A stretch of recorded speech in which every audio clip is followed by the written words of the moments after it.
আমি আমলকির আচার বানাবো, টক ঝাল আচার বানাবো। আমলকি আমি 8 মিনিট সিদ্ধ করে নিয়েছি। এখানে হাফ কেজির বেশি আমলকি আছে।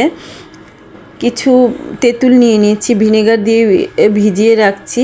এখানে পাঁচফোড়ন, শুকনো মরিচ, রসুন, দারচিনি, এলাচ, ধনিয়া, জিরের গুঁড়ো, বিট লবণ, সরিষা বাটা, সরিষার তেল, এই যে সিদ্ধ করা আমলকিগুলো।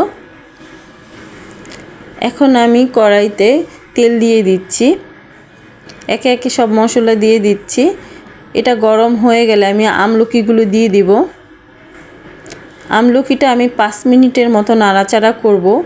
তারপর সব মশলা অর্ধেক অর্ধেক করে দিব। নামানোর সময় কিছু মশলা দিব যেন মশলাটা না পুড়ে। এখানে আমি ভিনেগার দিয়ে ভিজানো তেঁতুলটা দিয়ে দিয়েছি।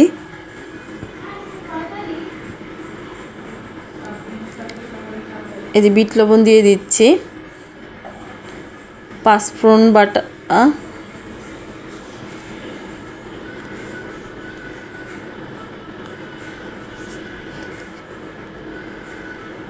তারপর সরিষা দিয়ে নাড়াচাড়া করে নামানোর আগে আবার কিছু মশলা দিয়ে দিব।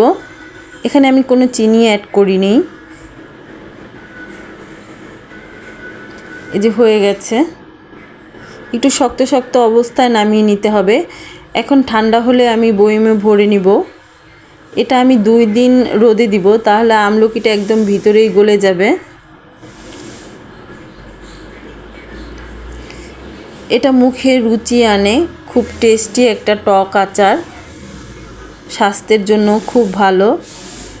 আপনারা বানিয়ে খেয়ে দেখবেন। এটা দেখতে যেরকম সুন্দর, খেতেও ঠিক খুব টেস্টি।